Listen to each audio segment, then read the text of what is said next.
Boa tarde, saudações a todos, professor Glauco aqui. E nós vamos começar um conteúdo sobre as proteínas, vitaminas e ácidos nucleicos, tá bom? Bem, pessoal, proteína é um conjunto de aminoácidos. Quais são as fontes de proteínas que nós ingerimos diariamente? Pode ser pela carne, tá? Deixa eu botar a canetinha aqui, pode ser aqui pela carne, aqui o peixe, a carne bovina vermelha e o frango, tá certo? Pode ser por meio de amendoins, né, castanhas, o ovo, queijo, leite, tá bom?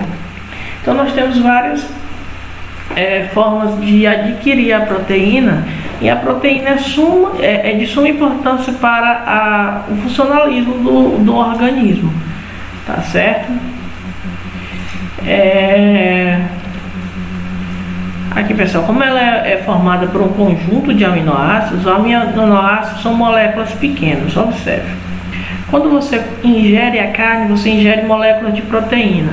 Quando ela chega no teu trato gastrointestinal, no teu estômago, ela entra em contato com o suco gástrico, que vai quebrar essas moléculas, então ela vai produzir aminoácidos, tá certo? Esses aminoácidos que vão ser incorporados no nosso metabolismo, tá bom? O aminoácido é uma molécula orgânica formada por átomos de hidrogênio, aí você pode observar aqui, de oxigênio, tá bom? Você pode observar aqui vermelho, tá bom? E de nitrogênio. Geralmente alguns possuem um radical livre, e outros aminoácidos ainda encontramos a molécula de enxofre, mas depende de cada caso, tá bom? Bem, pessoal, a ligação peptídica é uma ligação que é feita entre o carbono do grupo de uma carboxila de um aminoácido e o nitrogênio de um grupo amina de outro aminoácido. E sempre com essa ligação peptídica acontece a liberação de água, tá bom? Então essa aqui é a ligação peptídica, onde ocorre uma ligação entre dois grupos de aminoácidos e sempre há eliminação de água, tá bom? Bem, as funções da proteína são os mais diversos. Eles podem dar forma ao esqueleto através de uma função interna chamada citoesqueleto, mas não é o esqueleto humano, é o esqueleto das células, tá bom? Então forma as células, tá certo? Eles dão consistência aos citoplasmas, eles participam da estrutura da célula, dos tecidos como colágeno, miosina, actinina e queratina. A queratina, por exemplo, a gente pode encontrar nas nossas unhas, tá bom? Hormonais, eles fazem parte grande parte dos hormônios do nosso organismo tem natureza proteica, como por exemplo a insulina e o glucagon, que são produzidos pelo pâncreas e auxiliam na regulamentação de açúcar dentro da corrente sanguínea e dentro das células. Bem, nutritivas, tá certo? As proteínas fornecem os aminoácidos, que pode ser usado como fonte de energia na respiração celular, lá na produção do ATP, tá bom? Enzimáticas são proteínas que aceleram as reações químicas das células dos organismos, como as lipases e as amilases. As amilases, vocês podem perceber que na boca de vocês, quando vocês estão alimentando, ou geralmente ela produz, ou até quando vocês estão falando por muito tempo, produzem muita saliva. Dentro dessa saliva acontece a primeira quebra, onde inicia o processo digestivo, onde as enzimas amilases entram em funcionalidade, então entram em trabalho. Transportadoras, elas transportam o oxigênio, o gás carbônico através de um pigmento chamado hemoglobina nas hemácias. E de defesa, os anticorpos do nosso corpo são produzidos por certas células do corpo que têm a função de reconhecer e defender nosso organismo de agentes estranhos, tá bom? Bem, as enzimas, pessoal. As enzimas são agentes facilitadores, tá certo? O que nós podemos falar das enzimas em si? As enzimas, elas são catalisadores biológicos e participam de processo biológico, mas sem se alterar durante o processo, tá bom? O substrato vai entrar no sítio ativo da enzima, tá certo? E a molécula de substrato liga-se no sítio ativo e depois da reação ocorrida, a molécula é liberada, tá certo? Esse centro ativo enzimáticozinho, esse sítio ativo também é chamado de centro ativo enzimático. A gente pode falar que as moléculas, as enzimas, elas são geralmente moléculas de grande tamanho enroladas sobre si mesmo, formando uma estrutura globular. Na superfície das enzimas, as saliências, que a gente já falou aqui, tá bom? E os locais que as enzimas que proporcionam encaixe no substrato são denominados de sítio ativo, ou então de centros ativos enzimáticos. Tá bom? Vale a pena dizer também que as enzimas participam basicamente de um tipo de processo biológico, ou seja, se o processo biológico do que ela participa é só um, ela não vai poder participar de outro diferente. Ela atua em poucas reações químicas, em uma ou poucas reações químicas. Vale a pena falar que a temperatura e o pH são fatores que proporcionam as funções enzimáticas. Observe que o corpo humano tem uma temperatura entre 35 graus Celsius e 40 graus Celsius, geralmente é na média de 37 graus Celsius. Então, as enzimas, elas têm o seu desempenho maior enquanto elas estão na temperatura ideal.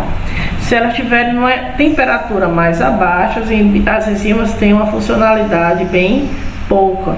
Se elas estão numa temperatura muito superior, elas se desintegram e se destroem, tá bom?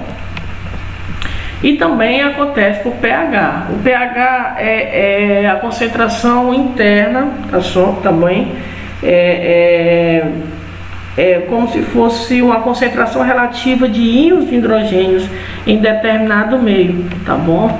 Se essa concentração é muito alta, tá bom? As enzimas não conseguem trabalhar devidamente, então elas trabalham tranquilamente no pH 7, que é próximo ao neutro, tá bom? Bem, as enzimas e o teste do pezinho, pessoal. Esse teste do pezinho é uma doença genética, na verdade, chamada fenilcetonúria. Essa doença é uma doença adquirida na qual a criança ou a pessoa, o indivíduo que nasceu, tá certo? Ele não consegue produzir algumas enzimas que são responsáveis pela transformação da fenilalanina em tirosina. O que é que isso vai acarretar na criança? Ela vai causar danos em das células cerebrais no período da infância.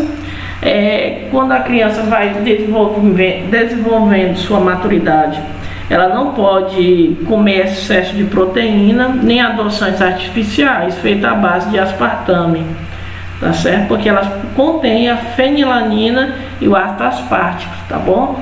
Essa doença pode ser controlada, diagnosticada com antecedência, por isso que quando a criança nasce é feito o teste do pezinho através de uma punção feita no pé e a detecção do exame, tá certo?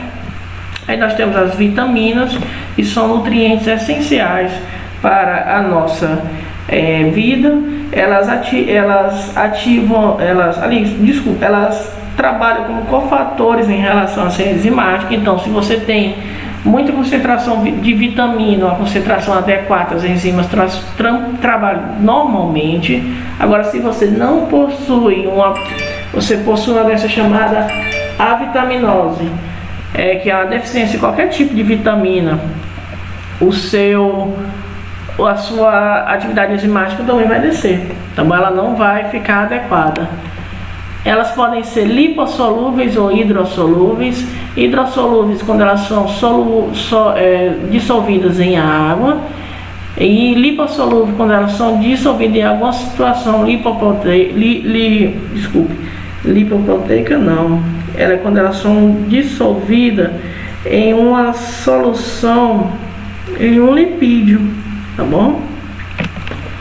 Elas podem ser biocatalisadores, que eu acabei de falar, que é o metabolismo e equilíbrio mineral do organismo, conservação de certas estruturas e tecidos. E aqui, ó, a avitaminose é a alteração bioquímica funcional das lesões anatômicas, tá certo?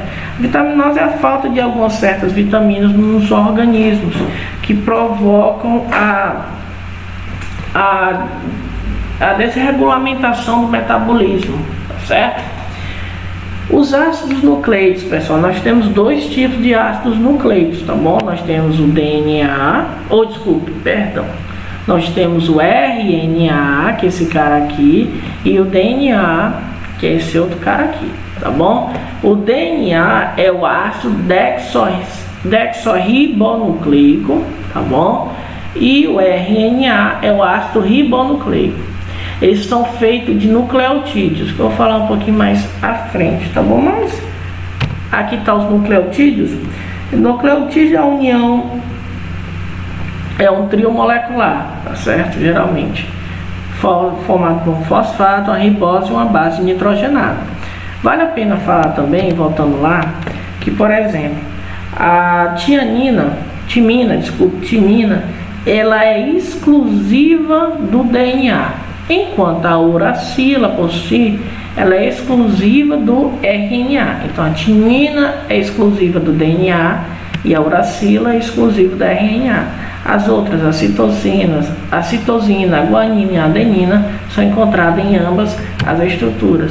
E os nucleotídeos de DNA e o de RNA, aqui ó, nós temos aqui ó, RNA, nós temos adenina, citosina, guanina e uracila, porque a uracila é exclusiva do RNA. E do DNA nós temos adenina, citosina, guanina, onde a timina é exclusiva do DNA. Elas são basicamente parecidas, que são formados nucleotídeos por trio de moléculas, tá bom? E a união entre os nucleotídeos dá-se o nome de açúcares de um deles e a união de nucleotídeos se dá entre açúcar de um deles e fosfato do outro, que essa ligação é denominada de ligação fosfodiéster, tá bom? Vale a pena falar também que a ligação entre a adenina e a timina, é feita por uma dupla ponte de bases de hidrogênio. Enquanto a guanina com a citosina é feita por três bases de ponte de hidrogênio, beleza? Bases nitrogenadas. Aqui nós temos mais diferença entre os ácidos nucleicos, o DNA e o RNA. O DNA é o ácido desoxirribonucleico, enquanto o RNA é o ácido ribonucleico, tá bom? Uma grande diferença é que o DNA tem uma fita de dupla hélice, tá bom? Enquanto o RNA tem uma fita única. E o DNA ele tem uma função bastante interessante, armazenamento de material genético, e a gente pode até colocar também síntese do próprio RNA através do splicing genético, tá bom? O RNA, por sua vez, ele tem uma função muito importante, que é a síntese proteica, e por isso nós temos três tipos de RNA. Nós temos o RNA ribossomos, que formam os ribossomos, que atuam na síntese da proteína, o RNA mensageiro, que copia o código genético na hora da divisão celular, o RNA transportador, que transporta dentro do citoplasma para o ribossomo na produção de proteína, tá certo? Bem, essas aqui são as minhas referências, e tenha um final de tarde muito bom e um ótimo final de semana, de feriado.